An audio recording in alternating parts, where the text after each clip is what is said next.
what can we start to do as we think about the digital education and training educators at scale and building capacity at scale? Might the role of being a teacher become more attractive and more enticing? You could indeed have larger classrooms with fewer teachers, but the teachers have more capacity because there's greater supports with the digital ecosystem.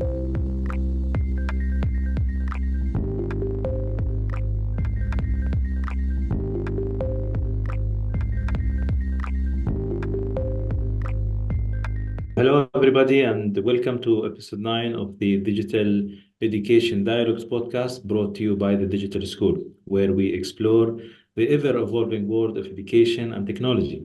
I am Waleed Al Ali, and with me in moderating this podcast, Professor Dede from Harvard Graduate School of Education. In today's episode, we are excited to explore the topic of digital transformation in Africa, with particular focus on how technology is revolutionizing education across the region. This region, rich in culture, diversity, and opportunity, is at the forefront of digital revolution, with technology rapidly reshaping industries, education, governance, and the way people live and work. So today we are privileged to have two esteemed guests with us to help us unpack this very important topic. We have Shirley Eadie and Professor Shafika Isaacs. And maybe we start this discussion if you can introduce yourself to our listeners and people who are watching. Give us your background and your experience in 3 to 5 minutes. I'm happy to start. Hello, everyone. I am Shirley Eadie. I am South African born and bred. I'm also an ex-student of Prof. Dede, so it's great to be here again with you, Chris. I am an education consultant with Whole Human Studios, and my recent background is that I founded the Innovation Unit for the National Education Collaboration Trust in South Africa, which is a partner of the Education Ministry there, the Department of Basic Education. And what we saw was there was great momentum that started building up over time around this topic of future skills, 21st century skills, transversal skills. And as that momentum built, we started to realize that whilst a lot of these skills that we were aiming for were articulated in the goals and aims of our education system and in our curriculum, that not many of them were being pulled through, and that there was evidence to show that, in fact, kids were leaving school with often adequate content knowledge, but not adequate 21st century skills and social emotional skills. So we set to work to try and figure out, well, what could mechanisms be to work with us at a sort of a systems level? And that ended up being a wonderful process over about the last 2 years, where we've worked with every stakeholder in essentially basic education, from students and learners, educators, school leaders, district and circuit officials and national officials, the labor unions. We spoke to the business sector, the private sector, civil society organizations. We spoke to youth that were unemployed. And together we started to build up a picture of what was our goal for the type of child we wanted to see leaving the South African education system. And it was interesting because we found a lot more alignment and coherence on that conversation than we thought we would. We thought we might pull in opposite directions. And of course, there was a lot of robust debate as we went and spoke to all these different stakeholders. But we combined that bottom-up approach of gathering these views and perspectives around the ideal South African learner with some of the latest evidence in the science of learning. And the combination of those formed what we've called the Basic Education Competency Framework, which is quite simply a framework that will help to guide the updates that can be made to 5 big levers: to curriculum, to assessment, teacher development, learning and teaching materials, and then the school environment. And so we're starting to see that can bring a through line to how we're thinking about evolving and updating education. And that, of course, would include how we're thinking about digital education. So that's been a really wonderful experience. That framework was adopted by the Council for Education Ministers last year and is now being used as the basis for these updates in the education system. So good afternoon, good evening, good morning. My name is Shafika Isaacs, and currently I still wear many hats. One of it is that I serve as a professor of practice in the fourth industrial revolution and education at the University of Johannesburg. And then I also work as an independent specialist in digital learning. And in that respect, I do many things. I work as an advisor, a strategic advisor to the UN system, working more specifically with UNESCO on the AI and education expert working group, as well as with UNICEF on the AI and children's program, and quite a number of UN agencies, including in an advisory and support capacity for the digital school, as well as the partners of the digital school, which is the World Food Program and the SADC Secretariat. And then I think I also served as the founding executive director of SchoolNet Africa, which was perhaps one of the first attempts way back in the 1990s to try and explore the use of ICTs, information and communication technologies in education across about 20 countries, where we pioneered the concept at a time when it wasn't at all very popular. And so I come with a perspective, largely a historical perspective over many years of experimentation and exploration. And many of the initiatives that I personally led, policy development processes with governments, many of those have failed. Some of them are epic failures. And so I'm certainly at the point where in this fireside chat, I'm looking forward for a very constructive, reflective conversation about the things that have tended to work. And as Dr. Waleed said earlier, the very practical things where we have made gains, and to think critically about how we can move forward in ways that appreciates the many failures and lessons that we've learned from those failed experiences. So I'm looking forward to the conversation. Thank you.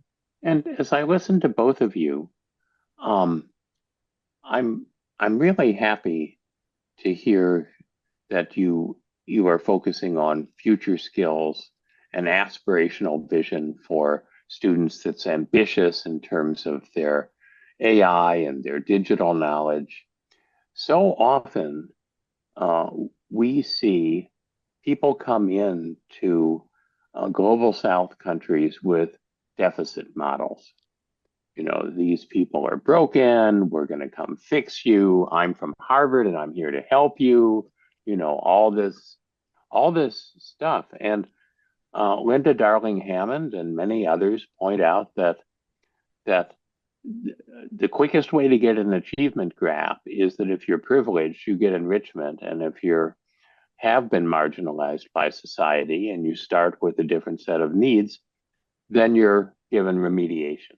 And of course, you get an achievement gap when that happens. And she advocates, as do I, that everyone gets enrichment. But different people need different kinds of support in the enrichment that they get. So these visions are terrific, because you're looking to the full empowerment of not just the students, but their families. And Shirley, I know you use the term whole child. Can you talk more about that? Is what I'm saying consistent with that? Absolutely. And maybe I'll start with an element of something we explored relatively deeply over these past couple of years as we were thinking about what does this South African child look like. We know that we need to be globally relevant and be proficient in globally recognized languages and that global picture. But what is the South Africanness in us that we bring with us? And a clear thread that ran through our consultations was the topic of Indigenous knowledge systems. And it's been this conversation that has been ongoing for, and Shafika will know it well, for decades in South Africa, but quite slippery in figuring out practically what does that look like in our classrooms? How do we bring it to life on a day-to-day basis? How can it be written into curriculum to allow for an opening up of the funds of knowledge that come into our classroom with this huge amount of plurality in the cultures within the South African context. So the idea of and the application of Indigenous knowledge systems was a big thread, and in the way that we captured it within the framework that we worked on for South Africa was looking at it as a cross-cutting priority. And so that is looked at in across the system from early childhood development through to grade 12. Where are the natural homes in curriculum, in assessment, in teacher development, in the learning materials? Where are natural opportunities, where there's a good fit or an opportunity for us to bring that into the classroom or to the learning environment? And so as we start to train our curriculum writers in this process of updating our curriculum and our teachers and updating the way that we're thinking about assessment, we're asking ourselves the question, is there an opportunity here to bring the funds of knowledge that our children are arriving in the classroom with into this space, and what might that look like? So that's been a really interesting aspect of it. It really speaks to the deficit model that you speak of, Chris. And then I think other aspects of the whole child are the elements that we know well, right? We don't come to school just to get the knowledge and the content, and yet that's where we tended to focus our attention for so much of the education locally. But what are the elements of transferable skills and character and attitude, and really specifically values, that we can identify and be really deliberate and systematic about bringing into those 5 levers? Can I add something to that? Because I think, and I've had the privilege of working with Shirley, and we've had great fun and riveting conversations about this very change that we are trying to catalyze in South Africa, and also with the digital school and its partners in the region. And one of the things that we have also come to terms with is that we don't actually know our children, that there is not a universal child, that there's actually vast differences and very, very different contexts and experiences that children are grappling with, enacting and demonstrating in ways that are agential, that reflects their agency. And Shirley touches on a very important concept about that children have funds of knowledge. And I particularly enjoy the work of Leo Zeppen, who made the case working with children. And I'm also currently engaged with projects with children in the most marginalized, excluded contexts. And what he said, Leo Zeppen talks about the concept of dark funds of knowledge. The children have street smarts. They know how to navigate their places of shadow, he says, and darkness and violence, and particularly marginality. And in that respect, they have their own skills, their own funds of knowledge, which they then bring into the classroom. And unfortunately, the classroom cultures do not recognize those very agencies, those very funds of knowledge. And our struggle, therefore, is for recognition. And there's a lot written about the power of recognition, of being seen, for children to be seen, and their struggles for recognition of their funds of knowledge and dark funds of knowledge. And I think that's a great way to start the conversation. Dr. Waleed, this is reminding me of I've just written an article, which I think will be published soon, about the digital school's design and how it begins by honoring the national curriculum in every country that it's in, and how it progresses, for example, in Egypt, to recognize that each specific place may have its own microculture. and micro context. As you're saying, it's not a one size fits all child. It's not a one size fits all community. And so it can't be a one size fits all curriculum either. So I'm hearing some resonances with the digital school, and I wonder if you can talk about that. Thank you. I think from early on when we started to, start to define what is digital school and what is the pedagogical model behind it or educational model, what change process or approach we are trying to adopt and follow. It was clear from early beginning that there is no one size fits all, and that definitely we need to. Although our aspiration is to have something that will scale at massive level because there is a huge gap globally, and we are trying to tap into a new blue ocean to provide a solution for the educational gap worldwide. Now, that one size fits all will not happen, but there are some key principles or key items that you need to consider within your scale model to ensure localization. And this is where there are key things: culture, curriculum, uh, not at country level, at community level. So that's a deeper level that you need to understand. And from that, uh, you don't have the answer like you started, Chris. You said, we are not at a position, even if we are coming from the best institutions in the world with the best experiences, to start to judge and plan. And this is where, when we started to work with SADC on the digital school and what could be the roadmap for digital education transformation.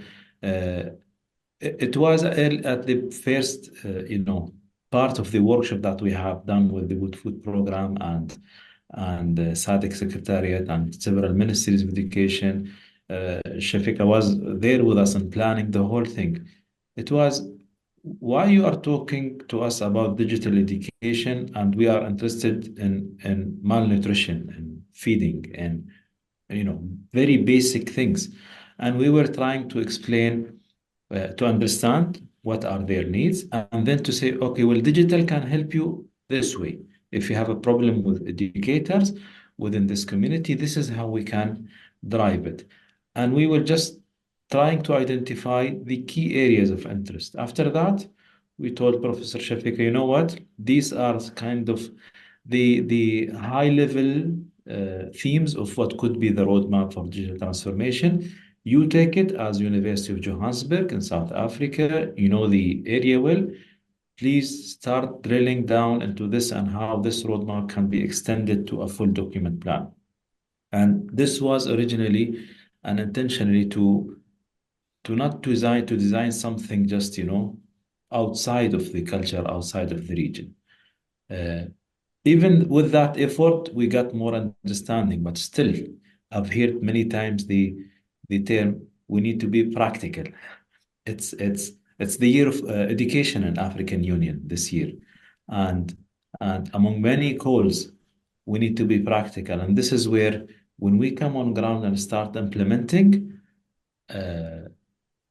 practicality will imply things that are very specific, relevant to the community or relevant to the culture there, that will drive the change process. So you don't look at it only as an educational intervention, you look at it as a cultural change, holistic approach. So these are our thoughts, and these are some of the things that really helped us progress this discussion and sign agreement and start implementing. And as we speak right now, we have more than 1,000 teachers and educators from 6 countries doing their training with ASU, and soon they will be graduating and getting their digital educator certification. I had the privilege of working with Dr. Judith Okonkwo, who is active in Africa, particularly in Nigeria, and bringing virtual reality to Africa. And she had similar experiences. I mean, people would come in and say, the school doesn't even have an effective roof, and you want to bring in virtual reality? And she pointed out that digital can be a means of transmission, So a lot of what is digital is Western. And so people can say, well, here's all this wonderful Western stuff that you can have that's digital. But digital is also a means of expression. And so what she and teachers that she worked with did is they said the child needs to see themselves in the curriculum. And when they see a picture in a text, it needs to be a picture of their community with the kind of houses and vegetation their community has, the kinds of transportation that are there, the kinds of people and clothing that are there. So they see themselves in this curriculum. And that's one of the strengths, I think, that digital can offer. If you don't look at it as a way of pouring knowledge in, but you look on it as a way of empowering people to express the local knowledge, as you say, that they have. If you allow me, I think, there are many challenges, especially, within Africa. But at the same time, there are huge opportunities and potentials that can be tapped into through the digital revolution. And maybe I ask, Shafika and Shirley to maybe what are, in your opinion, the main or the biggest opportunities of digital revolution within the education context, based on what you've seen? You are on the ground, you are seeing the main shifts and direction. It's the year of education. If anybody is listening to us, they should look into which areas of opportunities to build on. There are a number of things that have come up in the conversation so far, and I'm almost tempted to say to Shirley, it will be good to talk about just our experience with the curriculum strengthening design and your concept of just the slow burn and the way we've approached working with scale, right? But I think the first point is there is a lot, almost a groundswell of local innovations, some of which are working exceptionally well and have been for the last few years.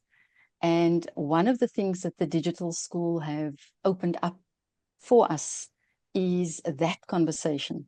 When we met in Cape Town, for instance, and when we were designing the roadmap, is to look at what are the great things that are already happening and the great leadership that we are demonstrating to the world from the African soil.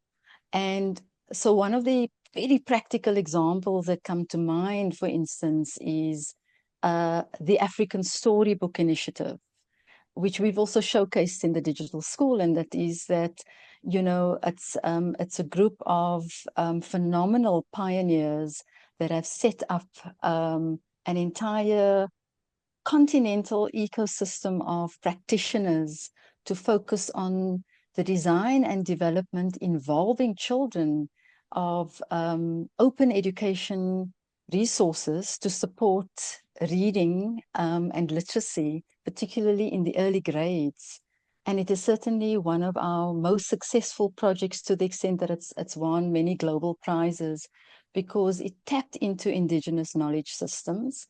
It tapped into and focused on children as designers. So it's not supply side, it's actually bottom up and demand led. And also designing materials, openly licensed materials in local languages, in indigenous languages, where it's not just children just seeing themselves from materials produced elsewhere, but they themselves are the producers, drawing on their own context, their own funds of knowledge, and so on. To the extent that we've been able to demonstrate, provide evidence of improved learning based on that example. And there are a number of examples like that. There's a groundswell of edtech startups by young pioneers, and we've showcased some of those also that we've looked at. I've just done a study of innovative connectivity models, community-based connectivity models, because one of the things that I discussed with Dr. Waleed is the challenge of connectivity in the region, and what are the kinds of practical things that we can do. And the very successful sort of community-based models, cooperative models in deep rural Eastern Cape, for instance, is also world-renowned, and we are receiving visitors from all over the world to look at how, from the African soil, we're also leading the world.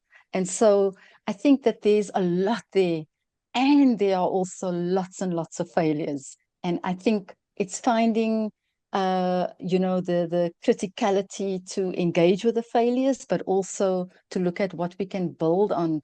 And some of the things that we've been talking about, the design for the digital school, is certainly doing that, and I think that's great. But let me hand over to Shirley, because we've had some great debates on these very issues with that process that Shirley's been involved with as well. Maybe I'll start there, and then I have a couple of other thoughts on the opportunities. So what we've found locally is that, I think you used the phrase, it's been a slow burn. And why we think there has been buy-in at the school level and at the district level and at the national level and at the political level, we kind of thought to ourselves, why does it keep ticking along without, we kind of, I suppose, with having had multiple reforms where there's been enormous challenges locally, we're kind of expecting these major roadblocks.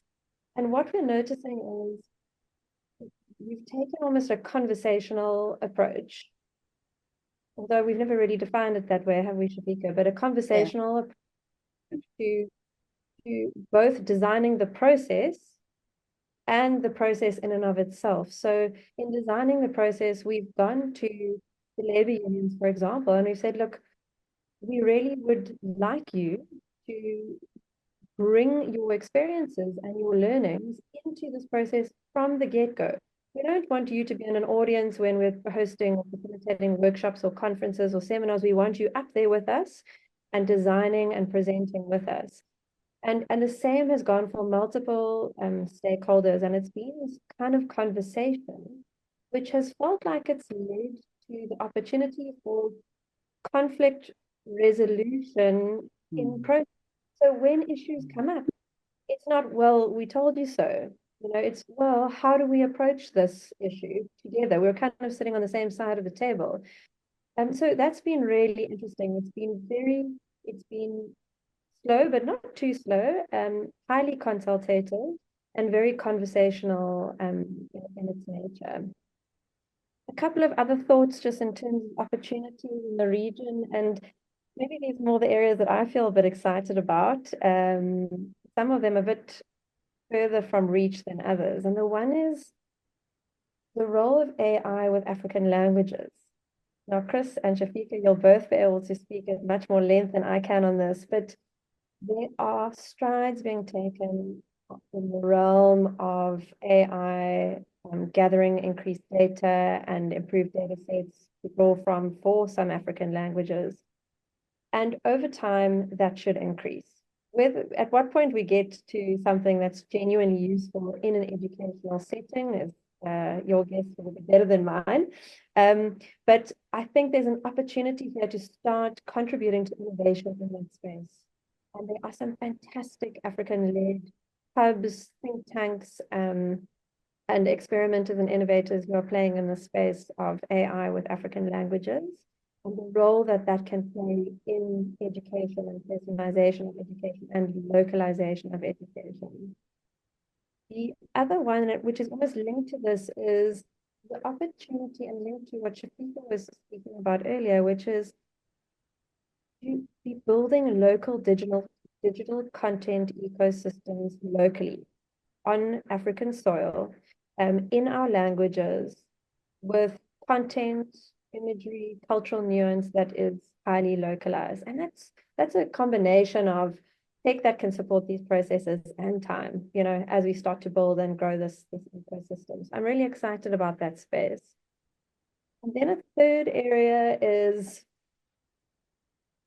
the opportunity for us to get much better at the division of labor between what educators are great at and should double down on and are really necessary for in the learning process, and where tech can really take a bit of a load off them. So we know that AI tutors can be good in certain circumstances where there's a limited option set and there's not too much nuance. But quite quickly, beyond foundational knowledge, an AI tutor needs a human mix. So how could we start to get really smart about talking with African teachers to say, what is the next version of the teaching role look like, where we're tapping into your originality, your EQ, your judgment, your courage, your sense of self, your funds of knowledge, and how does that come through in your teaching, as opposed to spending the majority of your time teaching the foundational content? I don't have the answer to that, but I'm really curious about how we get good at defining that division of labor and evolving it over time. So, Shafika, you and I both work in AI. I'm Associate Director for Research of one of the National AI Institutes here in the US. And I know that I and my colleagues are very excited about what's starting to happen with small language models, not large, universal, worldwide, English-based, web-driven language models, but language models that are customized and bottom up, if you will, in terms of what Shirley is describing as a vision for this. And I see that also as very promising and more attainable, frankly, than taking a large language model and stopping it from hallucinating and trying to get it to understand that it was built in one culture, but now it's operating in a different culture. Those are hard things to do compared to crafting something. Shirley knows that in my courses, we spend a lot of time talking about scale, and I have a 5-dimensional framework for scale that we use. The 4th dimension is called shift, and shift means shift in ownership. That it ceases to be the digital school from Dubai, and it becomes my digital school in my locality with a curriculum that I've adjusted to my students to make it better because it's a better fit for them. And I think that kind of shift, you're right, AI has an opportunity to empower that. I think whenever Shirley, you start to talk about AI, and you mentioned co-creation and co-design, which is very instrumental to the localization part. And when you mentioned AI, I think everybody was smiling, and because every one of us is trying to find how we can really build on AI away from the noise that is happening. There's no these deep discussions that we always have.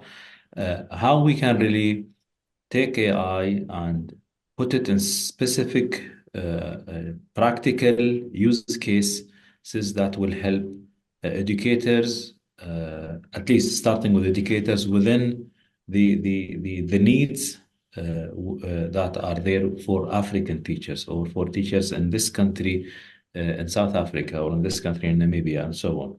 So I wonder if there are any experiences or any efforts in this domain that you've been part of, because personally, we at the digital school are really working hard on this and trying to first, find out the right approach or the right first step in this domain.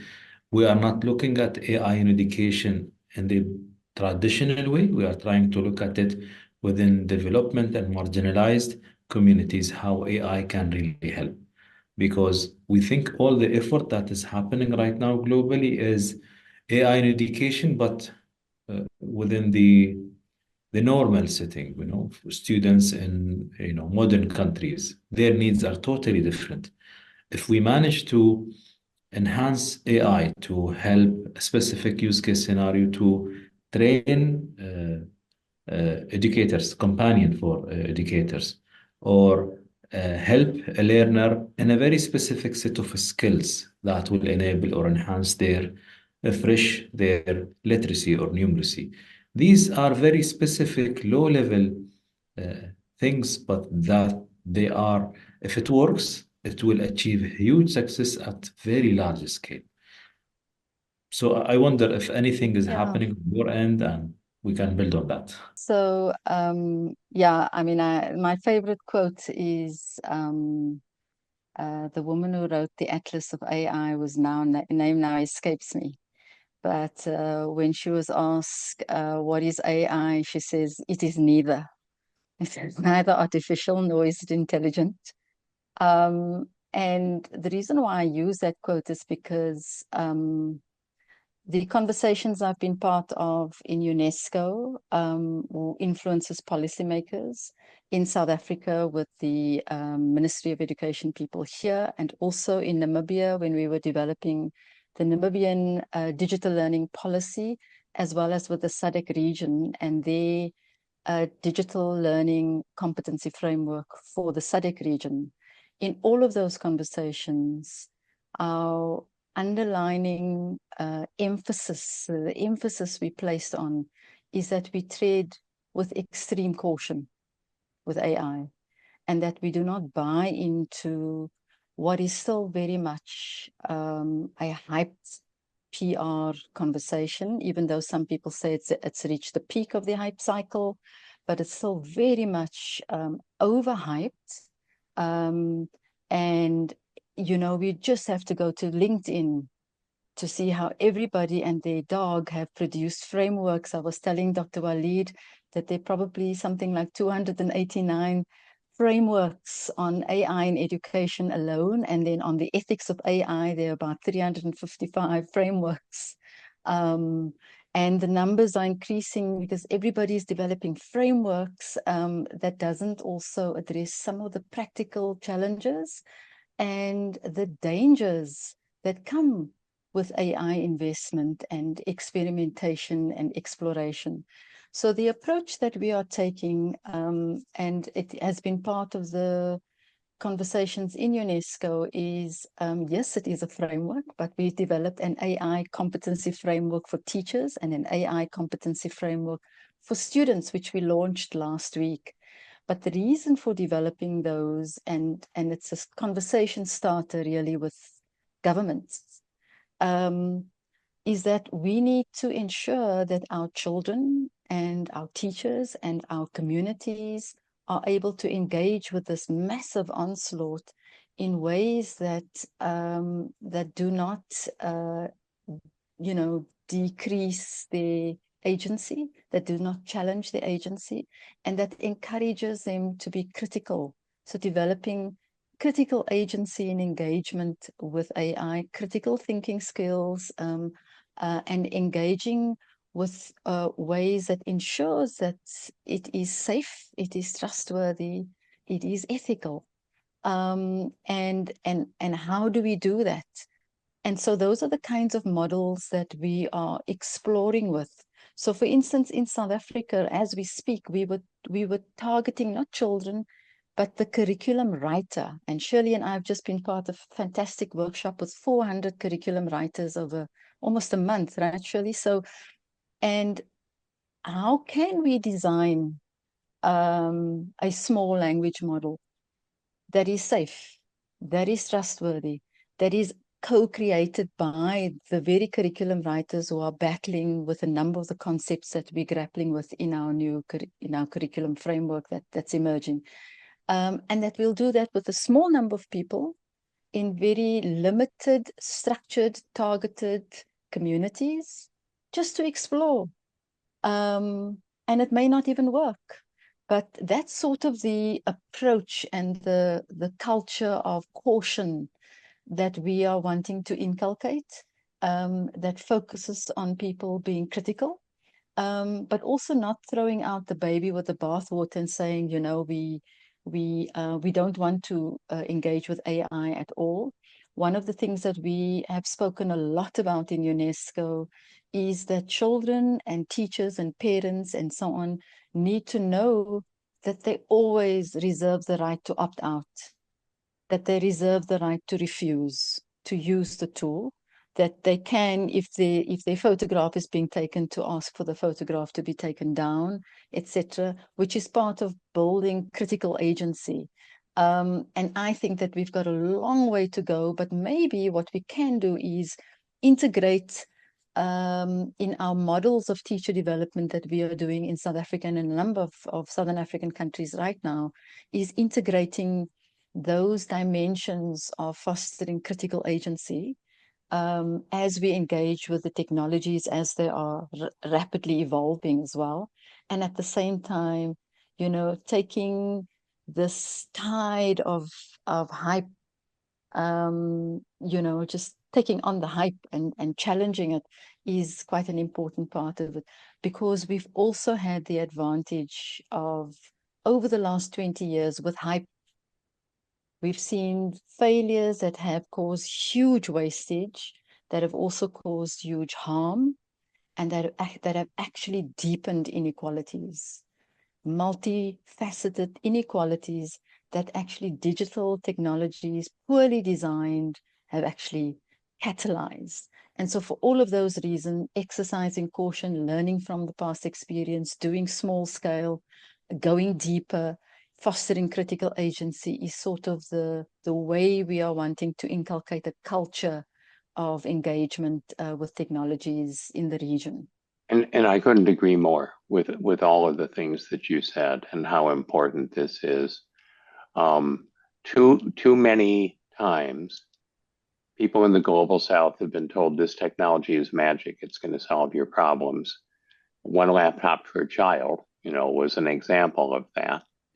And we need to not let the same thing happen with AI. But Dr. Waleed, earlier you mentioned ASU's work with the digital school in terms of teacher preparation. Both of you have mentioned not only curriculum writers but teachers, and I'm curious as to some of the teacher capacity building efforts that you see happening in Southern Africa. Well, I think from day one we realized that people assume whenever we say digital education, different things. So when they assumed whenever we say digital school and digital education, first assumption was that we distribute tablets and iPads to students, and that's it. Second assumption was there is no need for teachers. It will be self-explanatory and people will learn. And both of them were totally invalid for us. For us, our focus was and biggest investment was in teachers development and teachers training and professional development. This is why we started with Arizona State University to develop a custom-made training program. Back then we need a training program to prepare a global digital educator. And the feedback was, what do you mean by digital educator? And we said we need it generic, not specific to digital school systems. We need to build it on some good standards in education, and we need it to be multi-level. So we needed to help, because we are working mostly within marginalized, we need to work with education facilitators. Most of these countries don't have teachers, they have facilitators within their communities, then teachers, then policy or education leaders. And so far it was very successful. We have around 3,000 educators who were trained and went through this training. The content is provided now in 4 languages: Arabic, English, French, Spanish, and soon we will add Kurdish language. With SADC, the agreement that we had with SADC and the workshop we agreed that phase 1 we will offer 1,000 seats for the different countries. Already we can see the first batches of graduations. Last month there was a big graduation in Namibia for the first batch. It was great. It was like as if they are graduating from college degrees, and the minister did great and celebrating them. Now we have huge requests from other teachers all over Namibia want to join this training program. So the training program is doing great, and we are looking also into how we can build on the digital innovation to address the lack of educators gap. So how we are trying to build a training program that will enable anyone who can read and write and have the basic literacy and numeracy and basic skills to be an education facilitator. Because to address the education gap globally, it will be challenging to expect everybody to finish a college degree to be an educator. So this is something else that we are trying to put in parallel. And if it works, then we can easily scale it through digital innovation. You mentioned the content side, and our approach in content and digitizing content is to build content hubs. We built a content hub where some of the educators that finished the training program that we have with ASU, we have a level 3, which is a specialization in content curation. Anyone finish level 3, they are eligible to work with us in curating lesson plans and curating content. And we created a content hub in Lebanon where they do Arabic and some English. We did one in Erbil in Iraq. Now they are doing Kurdish, and we are working with SADC team to create an African content hub creators where the graduate teachers will be able to join remotely this content hub and curate lesson plans based on their curriculum, based on their culture that is there. In this way, we try to overcome the gap, the cultural gap that is there in terms of content curation. So yeah, these are some of the thoughts that we are trying to address. Obviously, it's not easier. It's not that easy to implement. It's easy to say it. On ground, we try to overcome all of these through different ways, through getting some advice from Shafika, getting some advice from SADC team, and we try to maneuver through the different partners that we have on ground. Maybe we use some of the time to because any transformation, if it's not matched by alignment at government level, at policy level, then it will hit a very hard block. So maybe what are your thoughts and what do you see in terms of policy and regulations at Africa level in terms of adopting or accepting the digital transformation? What are your thoughts on this aspect? I think, first of all, if we look at the SADC region, in fact, the whole continent of 54 countries, they invariably, every country has an ICT policy that has evolved since the late 1990s. In the SADC region, I think we've counted about 12 countries that have dedicated ICT in education policies that have changed over time. Namibia is a good example, had an ICT policy in education since 1999 and has changed it over time.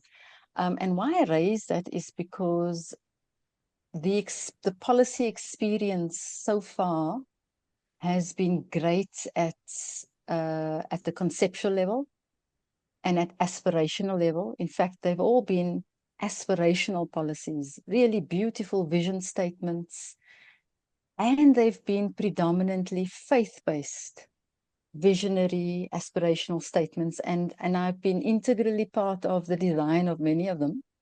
But the ones that have gathered most resonance by policymakers are these visionary statements about by 2025 we will be a middle income country because we're investing in technologies and education.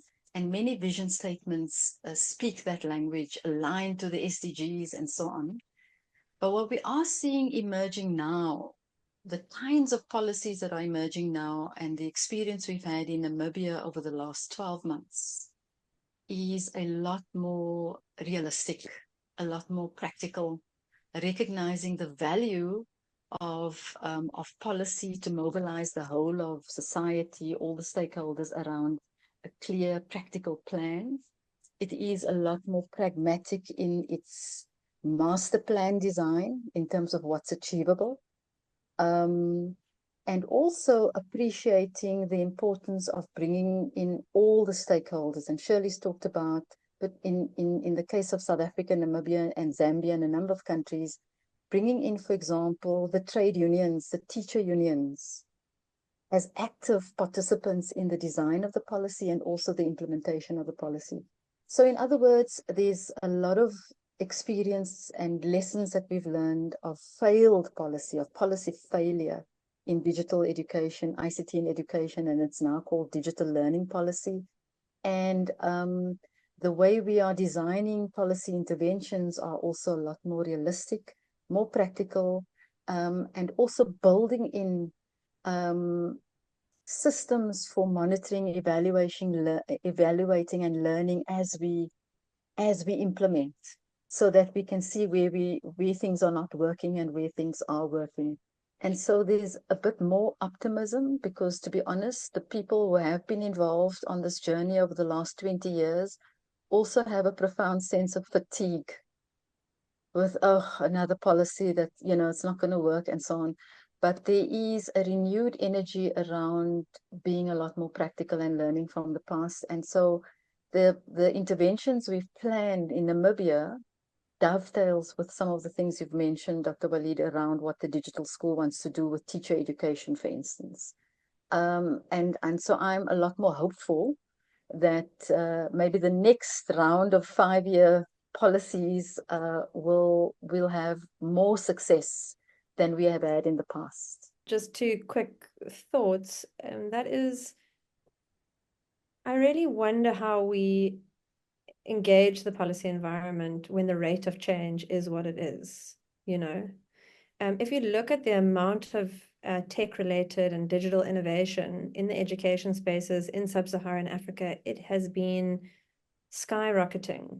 And there's, despite not a huge amount of funding, although increasing, there is solid product market fit with a lot of these innovations coming through. People have understood the problem intimately. They have designed very solid solutions for them, but of course, implementation would require iteration and evolution. But the policy environment just battles to keep up. So I would love to understand how we can think about mechanisms for improving, I think to your point, the monitoring, evaluation, and learning, but improving the speed at which we can evolve policy ecosystems. And the other thought is really just around public-private partnerships and the role that they could play in helping that process of speeding up the evolution in this space. Well, thank you. I think the policy part, in some of the conversation we have with governments, a minister will come and say, what, we want to adopt digital education, we want to work on that, we have many challenges, will it help us? And the first question I tell them, does your policy recognize hybrid learning or online learning? And he says no. And I tell him, how are you expecting me to start delivering services, because students will come later on and tell me we are not recognized, or the policy does not recognize us. And the response is policy will always be behind. And some ministers will tell me, give me an example of another country that did it, then I can go for it, because there is somebody who did it before. And they stay in that loop. And I think part of our responsibility that we are trying to do in digital school is advocating for digital learning. We are not requesting for massive policy changes, because after all, policy have many, I would say, direct or indirect impact that might be impacting other sectors or other things. But there are key things, recognizing the online learning, credentialing for micro-credentials, giving it value, who can be a teacher. If your policy only need college graduates to be teacher, then, and you have a big gap in education in the country, then you can't. And all of the countries, we ask them, well, you did an exception during COVID. And they say, yes, because it was COVID. And I said, well, you need to do an exception right now, because there are big number of students out of schooling. So these are kind of things that we are trying to nurture and advocate for. Part of it is what we did in terms of accreditation. We've been trying very hard to achieve an accreditation for the digital school, not for the sake of digital school only, for the sake of showing an example that a digital school can be accredited by an international body. Now we can speak because we are accredited. So this is kind of the dialogue that we're trying to push forward. And I think your experiences engaging with these governments, having experience with the international NGOs working in the development sector in Africa is also part of this connecting the dots there. And one of the things that we've discussed is economic development and how in every country, if you can tie educational investment to economic development, policymakers are interested. And we've talked too about the fact that there's a whole crew of edtech innovators locally who are doing startups. And I think this is a potential lever for helping with improvements in policy, is that you have a new kind of stakeholder now, a stakeholder in edtech, a stakeholder who's local, a stakeholder who's contributing to the development of the economy. And so that's another kind of a group to consider. If I could just say, I think that why is it that policy lags behind all the time? And one of the main reasons, I think, is related to the fact that our institutions are weak. Our policy making institutions, our policy implementation institutions are weak and are working under serious capacity constraints. I mean, it's one of the things that in the program that Shirley and I are working on, we have a team just hired for a few months at a time to try and implement something really big, a really big change process that we are wanting to catalyze. But if everybody's contract ends in 6 months, then there's no team to continue with the work. And that's just perhaps not the best example, but it's an example of that.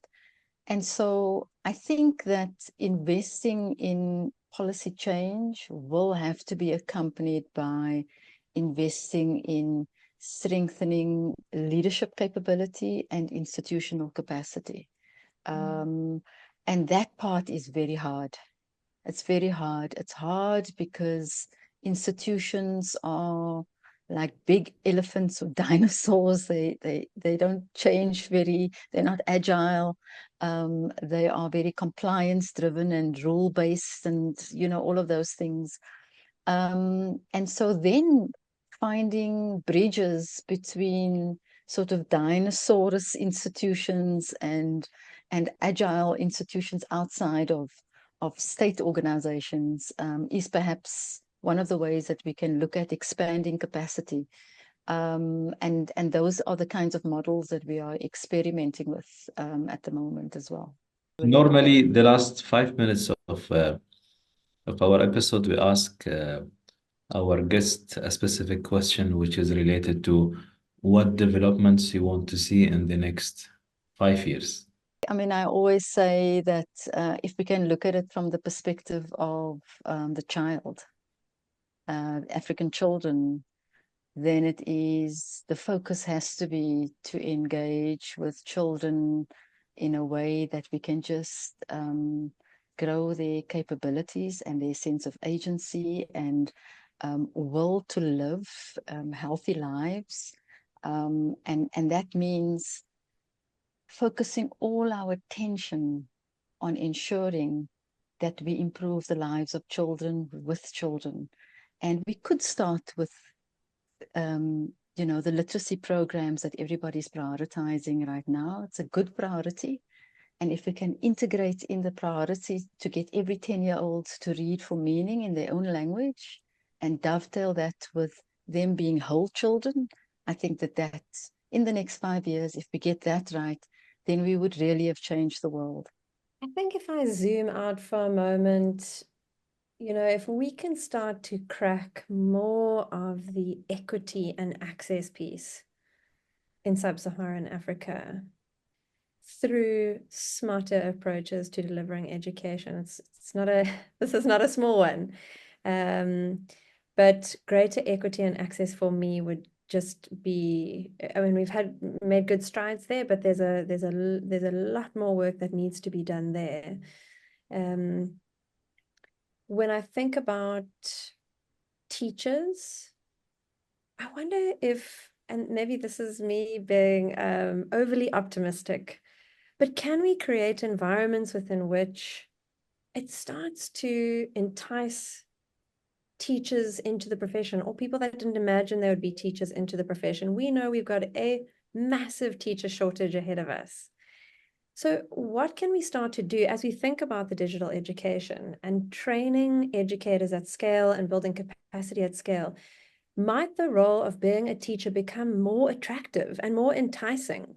And can we pull off better teacher-learner ratios in terms of classrooms, where you could indeed have larger classrooms with fewer teachers, but the teachers have more capacity because there's greater supports with the digital ecosystem? And I realize that sentence is loaded with all sorts of digital infrastructure and training, but that if we can start to design for what can attract some of our top talent in Africa to make decisions to step into the profession and start to bring the humanness back into education and not just the rote learning, and dovetail with technology and AI in better ways. And then I suppose back to my homeland, and that is and really design for whole child education.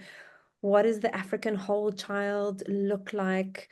What do we want to be, really, to use the words of Charles Fidel, which I use time and time again, deliberate and systematic about identifying what are our goals, what does that learner look like, co-creating that with local communities, articulating it carefully, giving these words names, giving them definitions, getting it into something that people can align on, and bringing that through the elements, all the elements of education, and being really clear. Is it curiosity? Is it adaptability? Is it critical thinking? Is it metacognition and growth mindset? Is it courage?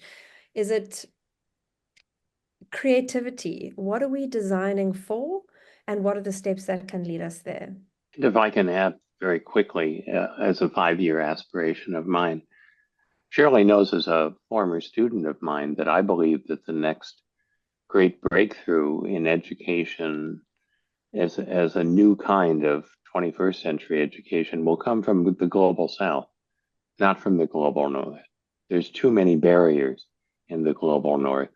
And I hope that within 5 years, people all across the world will recognize the exciting things that are happening in Africa, that are not just doing things better, but doing better things. And that increased investment will happen, and that more people will approach you as the digital school has, with respect and with humility, and looking for ways to achieve empowerment. With that, I will conclude our discussion today.